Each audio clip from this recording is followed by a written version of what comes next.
ஏய் தம்பி, பிசினஸ்ல ரொம்ப லாஸ் ஆயிடுச்சுடா. ஒரு 2 லட்ச ரூபா ரெடி பண்ணி கொடுத்தீங்கன்னா ஒரு 2 மாசத்துல திருப்பி கொடுத்துறேன்டா.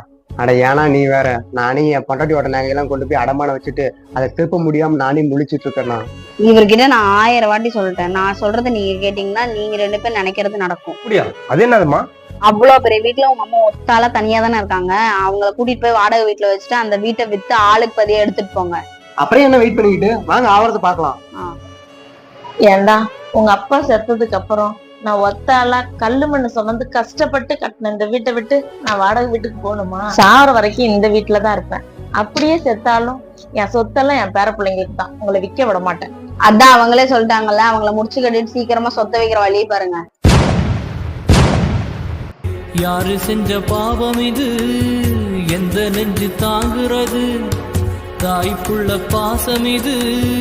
எந்த சாமி சேர்க்கிறது? கண்ணுக்கு